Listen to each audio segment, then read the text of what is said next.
Bismillahirrahmanirrahim. Assalamualaikum warahmatullahi wabarakatuh. Innal hamdalillah nahmaduhu wa nasta'inuhu wa nastaghfiruh wa na'udzu billahi min shururi anfusina wa min sayyiati a'malina. Man yahdihillahu fala mudilla lahu ومن يضلل فلا هادي له أشهد أن لا إله إلا الله وحده لا شريك له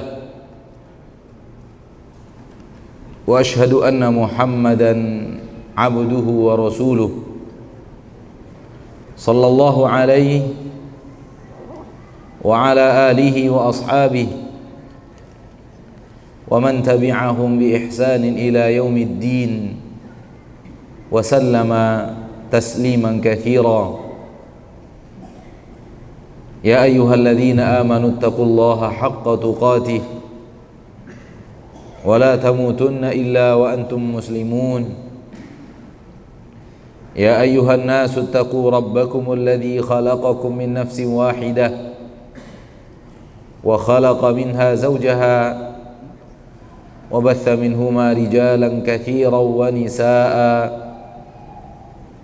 واتقوا الله الذي تساءلون به والأرحام إن الله كان عليكم رقيبا.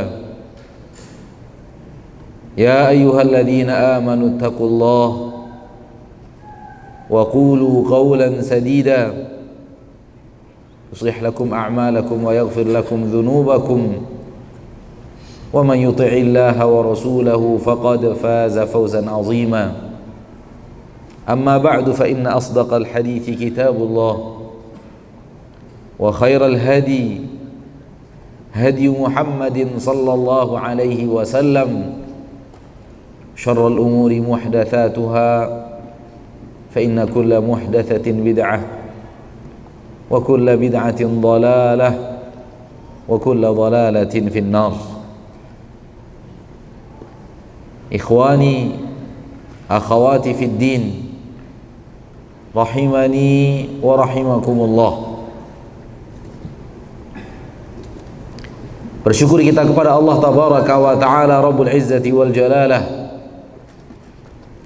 wa Rabbul Jabaruti wal Malakuti wal Kibriyai wal 'Azamah, yang masih memberikan kepada kita keinginan hati untuk berubudiyah, menghambakan diri kita kepadanya subhanahu wa ta'ala. Dan memang untuk itulah kita diciptakan oleh Allah subhanahu wa ta'ala, agar kita isi umur kita dengan ketaatan, agar kita isi waktu kita dengan ibadah kepadanya subhanahu wa ta'ala. Allah mengatakan, wa ma khalaqtul jinna wal insa illa liya'budun. Tidaklah kuciptakan jin dan tidaklah kuciptakan manusia kecuali agar mereka beribadah kepadaku. Mereka menghambakan dirinya, dan Allah tabaraka wa ta'ala telah mengajarkan kepada kita beraneka ragam penghambaan diri dan cara menghambakan diri kepada Allah subhanahu wa ta'ala. Dan setiap hamba yang ingin menghambakan dirinya kepada Allah, ia harus mengikuti tata cara yang telah diajarkan Allah, yang telah diajarkan Allah melalui Rasulullah sallallahu alaihi wasallam dalam tata cara menghambakan diri itu.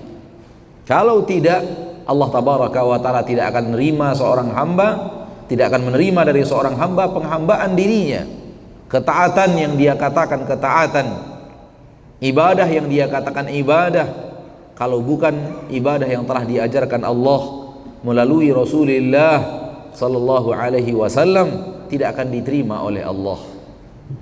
Yang mengatakan itu adalah Nabi kita tercinta, Rasul kita yang mulia, memperingatkan kita, man amila amalan laisa alaihi amruna fahuwa raddun. Barang siapa yang mengamalkan amalan yang amalan itu tidak pernah kami perintahkan, fahuwa raddun, maka amalannya tersebut akan ditolak.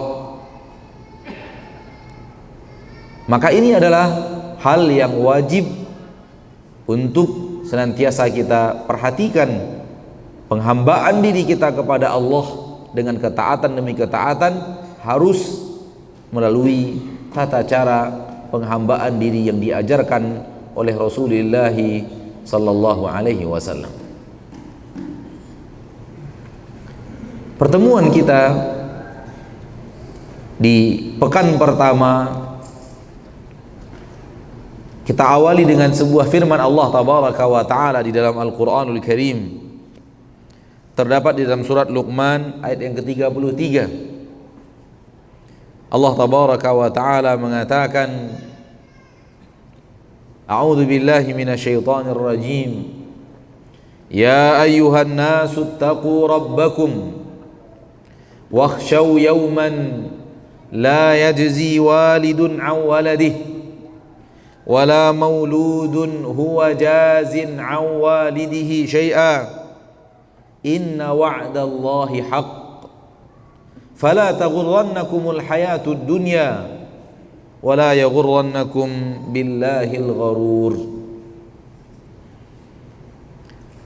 Ya ayyuhan nas, wahai sekalian manusia, ittaqu rabbakum, bertakwalah kalian kepada Rabb kalian, wakhshaw yawman, dan takutlah kalian kepada suatu hari, la yajzi walidun 'an waladih, seorang anak, seorang orang tua tidak bisa memberikan apapun kepada anaknya, wala mauludun huwa jazin 'an walidihi syai'a, dan tidak juga seorang anak yang dilahirkan bisa memberikan apapun kepada orang tuanya.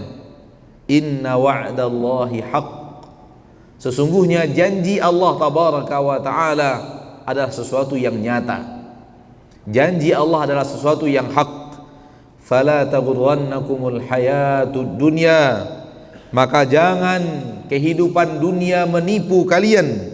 Wala yaghurrannakum billahil gharur, dan jangan menipu kalian orang yang sangat mahir menipu, yaitu iblis.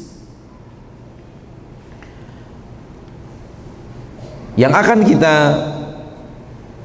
jadi bahan bahasan kita pada kesempatan yang berbahagia adalah bahagian terakhir daripada ayat firman Allah tabaraka wa ta'ala, fala taghurrannakumul hayatud dunya, jangan kehidupan dunia menipu kalian.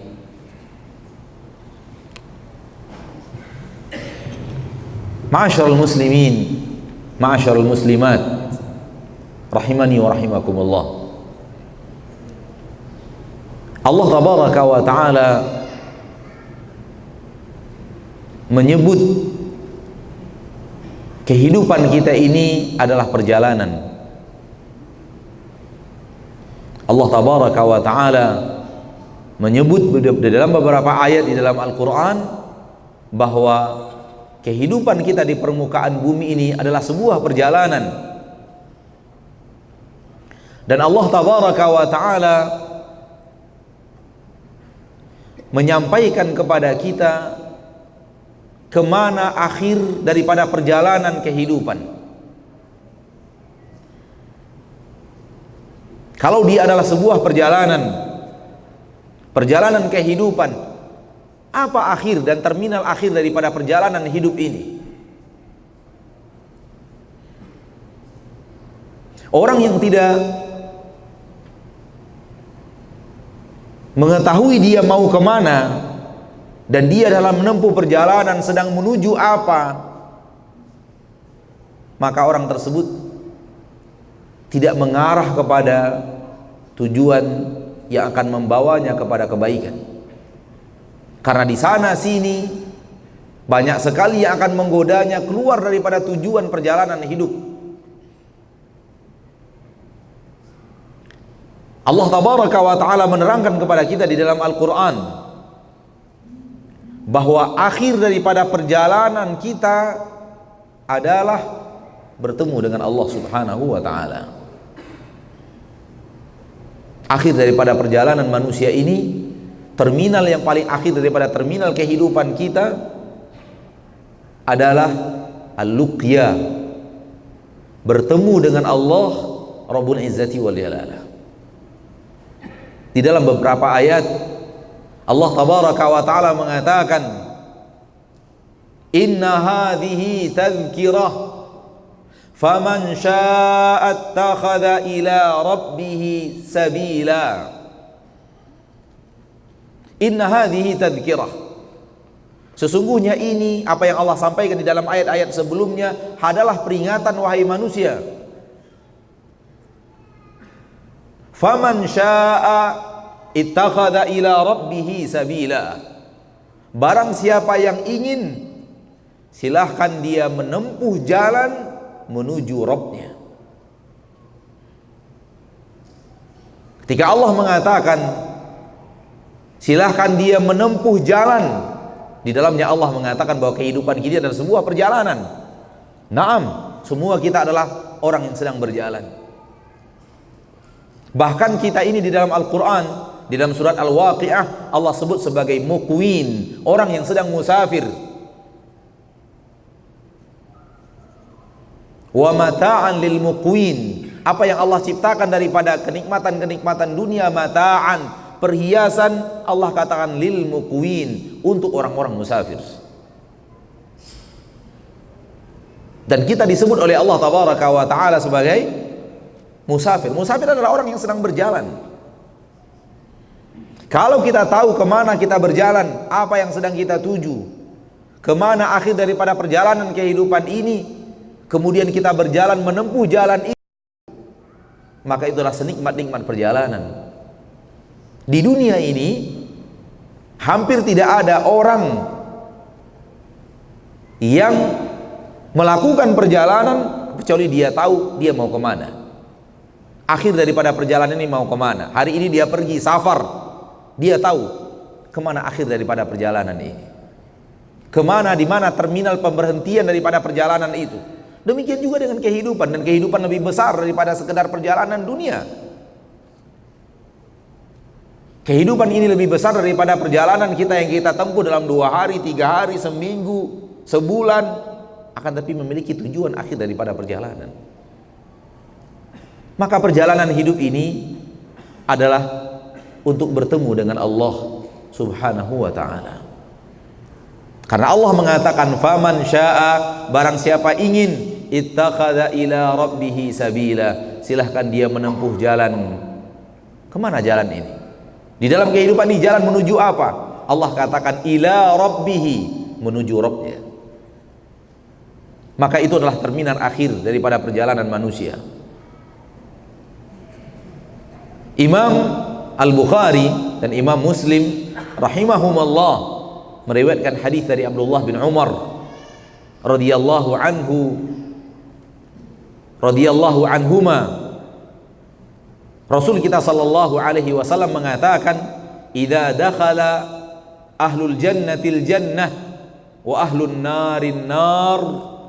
Apabila penduduk neraka, penduduk surga telah masuk ke dalam surga, dan penduduk neraka telah pula masuk ke dalam neraka, sudah jelas mustaqar kehidupan manusia, akhir daripada tempat di mana manusia itu berada. Karena kita semua tahu, seluruh manusia yang hidup ini, bahkan jin juga, salah satu di antara 2 tempat. Berakhirnya dalam arti kata kekal abadinya di salah satu di antara 2 tempat. Kalau tidak surga, neraka, waliyadzubillah. Ketika semua telah masuk, yang akan ke surga telah ke surga semuanya, dan tidak ada lagi yang belum masuk ke dalam surga, dan semua yang akan kekal di neraka telah pula di neraka. Kata Rasulullah SAW, malaikat memanggil penduduk surga dan berkata, ya ahlal jannah, wahai penduduk surga, Allah tabaraka wa ta'ala memanggil kalian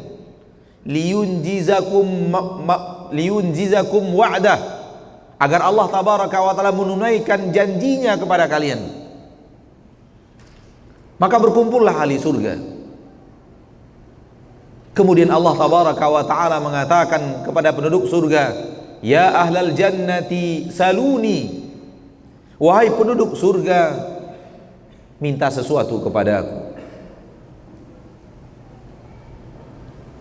Penduduk surga mengatakan, alam tubayyit wujuhana wa tudkhilana al-jannah, bukankah engkau telah putihkan wajah kami ya Rabb, dan bukankah engkau telah masukkan kami ke dalam surgamu, apalagi yang akan kami minta?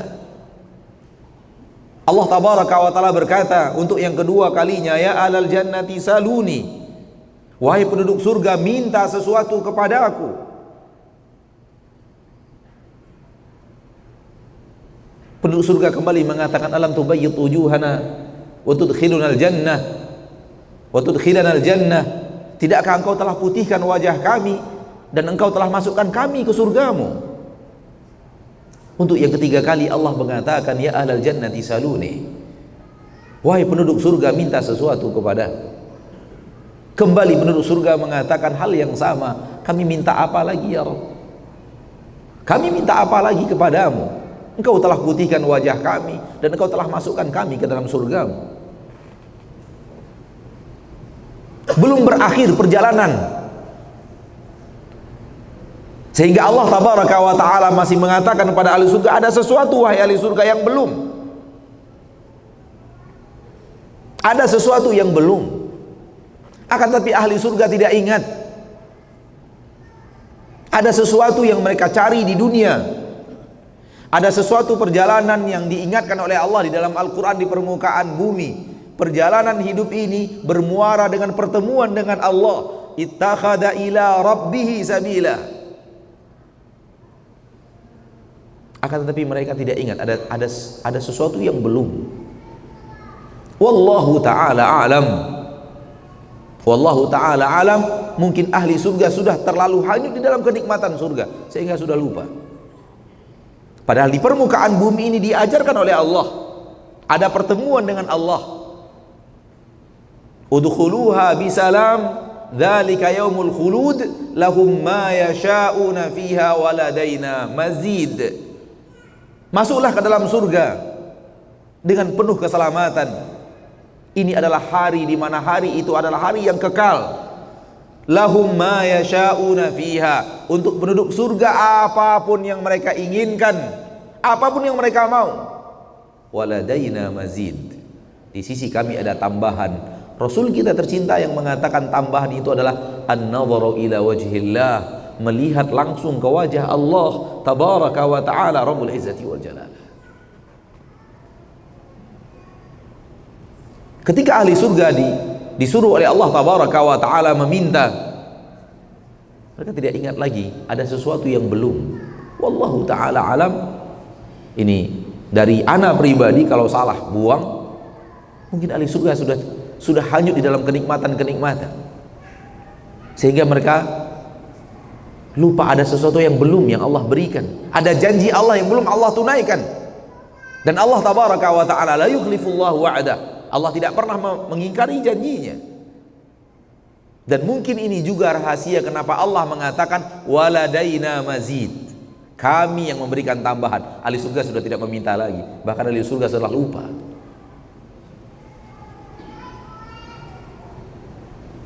Untuk yang ketiga kalinya Allah mengatakan saluni, minta sesuatu kepadaku wahai ahlal jannah. Penduduk surga mengatakan alam tubayyit wujuhana wa tudkhilana al-jannah, apalagi yang akan kami minta wahai Rabb, wajah kami telah Engkau putihkan dan kemudian kami telah Kau masukkan ke dalam surgamu. Akhirnya tanpa diminta oleh penduduk surga, Allah tabaraka wa ta'ala mengangkat fakashafal hijab. Kata Nabi kita tercinta SAW, Rasulullah SAW membuka hijab yang selama ini membatasi antara Allah dan makhluk. Seluruh makhluk Allah tabaraka wa ta'ala tidak ada yang pernah melihat Allah sampai di sana, sampai di surga Allah tabaraka wa ta'ala. Ini adalah perjalanan terakhir dan terminal terakhir daripada kehidupan. Tidak hanya sampai ke surga, tapi lebih daripada itu. Karena ketika Allah tabaraka wa ta'ala, dikatakan oleh Nabi SAW, fakashafal hijab, ketika Allah tabaraka wa ta'ala membuka hijab dan penduduk surga melihat langsung kepada Allah, fama utu syai'an aladza ilaihim minan nadhari ila wajhihi. Tidaklah penduduk surga itu diberikan sesuatu yang lebih nikmat daripada menatap kepada wajah Allah tabaraka wa ta'ala. Tidak ada yang lebih nikmat. Kenikmatan surga yang luar biasa, yang Nabi katakan, la ainun ra'at wala udhunun sami'at wala waqara ala qalbi bashar.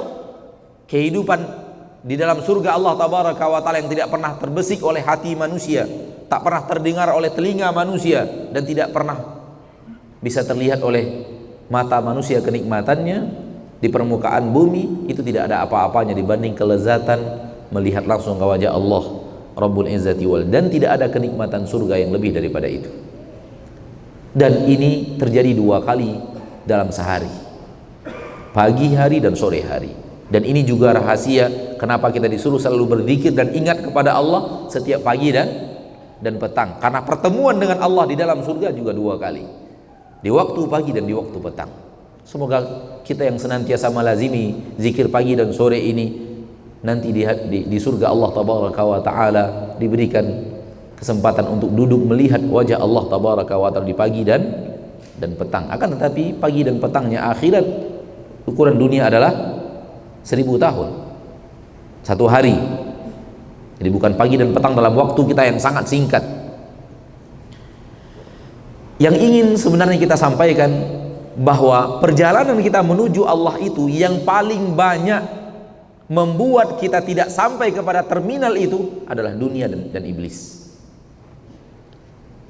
Adalah dunia dan iblis. Kita yang ana maksud di sini bukanlah kita yang ada di masjid, namun kita dalam konsep makna manusia tanpa terkecuali. Oleh karena itu di dalam ayat ini, ketika Allah tabaraka wa ta'ala menyuruh kita bertakwa dan senantiasa ingat kepada hari akhirat. Hari akhirat itu adalah hari pertemuan dengan Allah tabaraka wa ta'ala di dalam surga bagi orang-orang yang akan sampai ke surga. Ja'alani Allah wa iyyakum min ahlil jannah. Semoga Allah jadikan kita semua dari ahli surga. Allah ingatkan ada 2 hal yang sering menghalangi manusia, yang paling banyak menghalangi manusia untuk sampai kepada surga Allah tabaraka wa ta'ala tersebut, untuk sampai kepada terminal kehidupannya yang sebenarnya itu.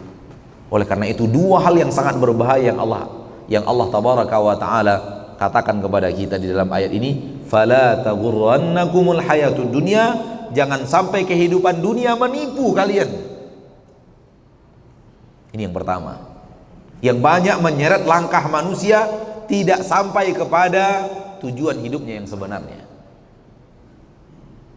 Wala yaghurrannakum billahil gharur, dan jangan sampai kalian ditipu oleh orang yang sangat mahir menipu, yaitu iblis atau syaitan, yang maknanya adalah iblis, karena dia adalah ahli tipu yang tidak terkalahkan. Iblis laknatullahi alaih. Ma'asyiral muslimin, di dalam ayat ini terdapat peringatan oleh Allah tabaraka wa ta'ala akan bahayanya pesona dunia dan tipuan-tipuan dunia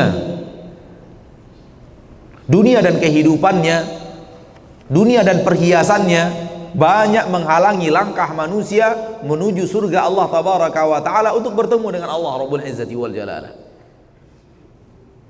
Maka sering sekali setelah Allah tabaraka wa ta'ala berbicara surga, Allah selalu sering berbicara setelahnya tentang dunia. Sering sekali Allah melakukan itu, seperti yang Allah subhanahu wa ta'ala firman di dalam Al-Quran surat Ali Imran, kullu nafsin dha'iqatul maut wa innama tuwaffawna ujurakum yawmal qiyamah faman zuhziha 'anil nar wa udkhilal jannata faqad faz wa mal hayatud dunya illa mata'ul ghurur. Barang siapa yang dijauhkan dari neraka dan dimasukkan ke dalam surga, dialah orang yang beruntung. Langsung Allah katakan setelah itu, wamal hayatud dunya illa mata'ul ghurur. Tidaklah kehidupan dunia kecuali kenikmatan yang menipu. Ada apa antara surga Langsung setelah itu Allah beralih cerita dunia dan mengatakan dunia itu menipu. Karena yang tadi, dunia telah banyak membuat langkah manusia akhirnya tidak sampai kepada tujuan akhir daripada kehidupan yang sebenarnya, yaitu surga Allah, dan kemudian yang terakhir adalah bertemu dengan Allah Rabbul Izzati wal Jalalah di surganya. Maka berhati-hatilah. Sekarang kita masih di dunia, dan kemungkinan dunia itu menipu kita masih ada, dan kemungkinan bahwa kita masih menjadi orang yang tertipu oleh dunia ini tidak tertutup sampai akhirnya keputusan itu ada pada saat kematian. Seorang siapapun di antara kita tidak ada yang bisa memastikan dirinya selamat daripada fitnah dunia, sampai akhirnya Allah tabaraka wa ta'ala menentukan kita dengan husnul khatimah atau su'ul khatimah. Karena final daripada kehidupan kita ini, penilaian akhir daripada kehidupan ini, siapa kita yang sebenarnya bukanlah dalam kehidupan sekarang yang sedang kita jalani. Boleh jadi sekarang kita merasa adalah orang-orang yang berada di atas ketaatan, belum tentu mengakhirinya bagaimana. Dan tidak sedikit orang-orang yang awalnya kita ketahui adalah pelaku maksiat, akan tetapi subhanallah di akhir-akhir kehidupan perjalanan hidupnya dia berubah, kemudian berjalan di atas ketaatan, dan kemudian di atas ketaatan itu Allah wafatkan dia. Maka fitnah dunia kita belum lepas darinya, bahkan kita sedang berada di tengah-tengah fitnah itu. Maka kita harus berhati-hati, dan untuk selamat daripada itu tidak ada lain, tidak bukan kecuali mengikuti apa yang Allah subhanahu wa ta'ala ajarkan, meneladani apa yang Rasulullah SAW sampaikan kepada kita tentang kehidupan kita di permukaan bumi. Dan beberapa ayat, beberapa hadis Rasulullah SAW memberikan keterangan kepada kita bagaimana harus kita bersikap dengan dunia ini, agar kemudian kita tidak menjadi orang-orang yang hidup tertipu dengan dunia. Di antara yang disampaikan Allah, di antara yang disampaikan Rasulullah SAW, bahwa jangan jadikan orientasi kehidupan kita adalah dunia. Jangan jadikan orientasi kehidupan kita adalah dunia. Karena kalau orientasi kehidupan kita adalah dunia, maka segala sesuatunya akan kita takar dengan dunia. Ketika dia akan memberikan kesuksesan di dunia, kita lakukan walau di jalan yang tidak diridhoi oleh Allah, yang tidak menjauhkan, yang tidak memberikan kepada kita dunia akan kita jauhi, walau itulah yang diperintahkan oleh Allah tabaraka wa ta'ala. Allah tabaraka wa ta'ala dan Rasulnya tercinta SAW selalu mengingatkan kita akan akhirat. Tidak ada lembaran, satu lembar pun Al-Quran, melainkan di dalamnya ada cerita tentang akhirat. Untuk apa Allah mengatakan itu kepada kita? Untuk apa selalu kita diingatkan ada akhirat wahai manusia, ada akhirat wahai manusia? Terkadang bercerita neraka, itu adalah masalah neraka. Kadang-kadang bercerita tentang hari pembalasan, kadang-kadang bercerita tentang hari berhisab, kadang-kadang cerita tentang pembagian kitab, kadang-kadang bercerita tentang pengumpulan manusia di padang mahsyar, hari kebangkitan. Terkadang Allah bercerita tentang diskusi dan dialog di padang mahsyar, dialog di dalam surga dan neraka, dialog selama penduduk surga, dialog selama penduduk neraka, dialog antara penduduk neraka dengan malaikat, kata sambutan penjaga-penjaga surga, kata sambutan penjaga-penjaga neraka. Dan itu menghiasi ayat-ayat Al-Quran. Setiap lembaran Al-Quran ada cerita akhirat. Untuk apa Allah sampaikan itu kepada kita? Agar setiap kita membaca Al-Quran dan kemudian mentadabbur Al-Quran, kita selalu ditarik akhirat wahai manusia, akhirat wahai manusia, ke akhirat wahai manusia. Wattaqu yauman wakhshaw yauman la yajzi walidun aw walidi. Ada hari di mana seorang ayah tidak bisa memberikan apapun kepada anaknya, dan anak tidak bisa memberikan apapun kepada orang tuanya kecuali dengan izin Allah. Bukan tidak bisa, akan tapi dengan izin Allah. Syafaat itu dengan izin Allah. Ada syafaat di akhirat, pertolongan orang tua kepada anaknya, yang pertolongan orang tua yang soleh kepada anaknya, pertolongan anak yang soleh kepada orang tuanya ada, dan itu yang namanya syafaat. Akan tetapi Allah tiadakan karena itu bukan pilihan kita. Allah tabaraka wa ta'ala yang akan memilih. Ma'asyiral muslimin, ma'asyiral muslimat, rahimani wa rahimakumullah. Ketika Allah sering berbicara akhirat kepada kita, tujuannya adalah agar kita selalu diingatkan kepada akhirat. Wahai manusia, dunia ini hanya sementara, akhirat, akhirat, akhirat wahai manusia. Agar kemudian perhatian hidup kita hari demi hari itu ketika kita membaca Al-Quran, bagi siapa saja yang membaca satu lembar Al-Quran satu hari, pasti di dalam ayat itu Allah ingatkan dia tentang akhirat. Apalagi kalau kita bacanya 1/4 juz per hari, apalagi kalau kita membacanya 1 juz per hari, berapa peringatan-peringatan Allah, ingatan yang Allah ingatkan kepada kita untuk selalu ingat akhirat. Rasulullah sallallahu alaihi wasallam pun melakukan hal yang sama, mengingatkan kepada kita bahwa tujuan hidup beliau adalah akhirat. Suatu hari Nabi kita tercinta sallallahu alaihi wasallam menyembelih seekor kambing, dan setelah itu menyuruh istrinya Aisyah untuk membagi-bagikan daging kambing itu. Rasulullah SAW pergi dalam urusannya dan kemudian pulang dan bertanya kepada Aisyah radhiyallahu anha, ya Aisyah, apa yang tersisa dari kambing wahai Aisyah? Kata Aisyah, semuanya sudah tidak ada lagi wahai Nabi, yang tersisa hanya katif, bahagian atas daripada kaki kambing. Kalau katif dalam bahasa kita pundak, tapi bagian atas dari bagian kaki daripada kambing itu. Kata Aisyah, semuanya sudah tidak ada, semuanya sudah habis, kecuali yang tersisa hanya bagian pundaknya saja. Kata Nabi SAW, tidak wahai Aisyah, semuanya masih ada kecuali katif. Semuanya masih ada kecuali katif, kecuali pundaknya. Nabi ingin mengajarkan kepada istrinya, apa yang dipersembahkan untuk akhirat itu akan kekal dan abadi dan ada, dan itulah milik kita, itulah yang kekal. Adapun yang ada di dunia ini habis. Yang akan habis itu yang akan dimakan oleh beliau dan istrinya dan keluarganya adalah ini, dan ini akan habis. Adapun yang tadi yang dibagi-bagikan semuanya itu tidak habis. Baqiya kullu syai'in illa katifuh. Tersisa semuanya, semua yang telah dibagi-bagikan tadi tersisa, masih ada, ilal katif, kecuali bahagian pundak yang akan kita makan. Ini yang tidak tersisa, karena akan kita makan habis begitu saja di dunia. Lihat bagaimana Nabi tercinta SAW mendidik istrinya untuk ingat akhirat, bahkan dalam makanan, bahkan dalam ucapan kata-kata. Shalawatu Rabbi wa salamu alaih, tidak membiarkan istrinya, keluarganya untuk tidak ingat akhirat. Ketika Rasulullah SAW sakit,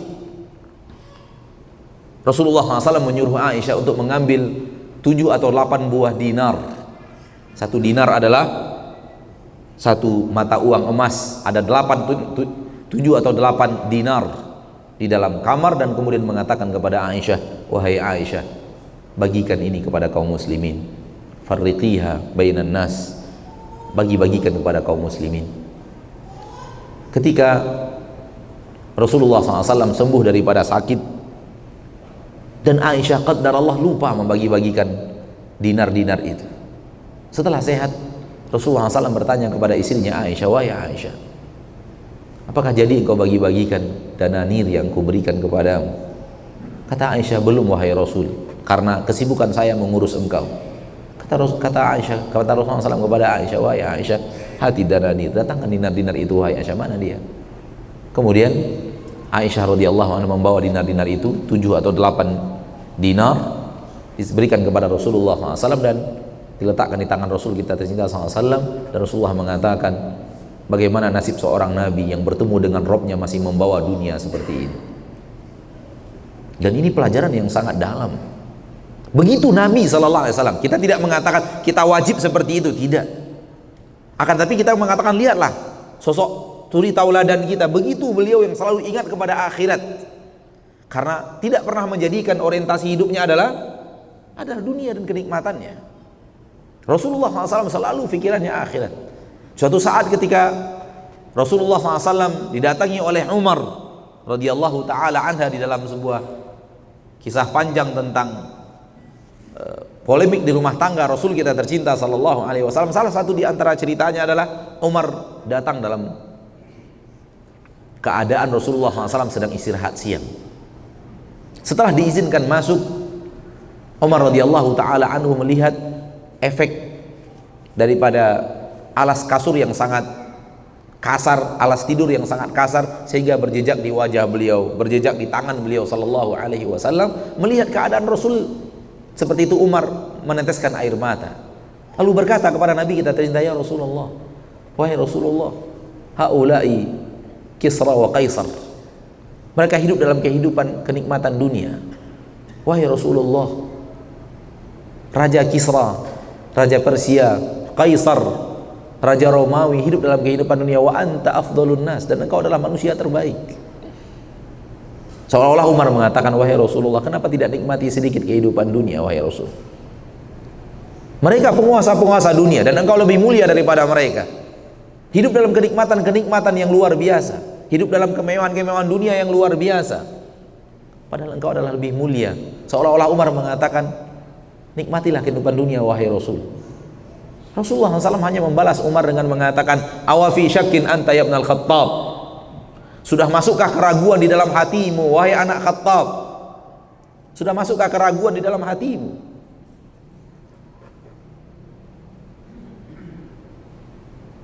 Haula'i ujjilat lahum hasanatuhum fid dunya, mereka orang-orang yang kau sebut, kenikmatan untuk mereka hanya di dunia ini adanya, nggak ada yang lain.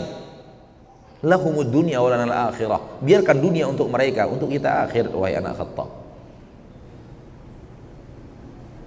Maka ini perlu kita camkan di dalam kehidupan kita, di dalam hati kita yang paling dalam, tempat di mana hati itu akan memimpin anggota tubuh, tempat di mana hati itu akan memimpin mata, hati itu akan memimpin telinga, memimpin lidah, memimpin anggota tubuh kita, kaki dan tangan kita. Mau diarahkan kemana, hati akan mengarahkannya. Di dalam itu kita tanamkan bahwa tujuan akhir daripada kehidupan kita adalah akhirat.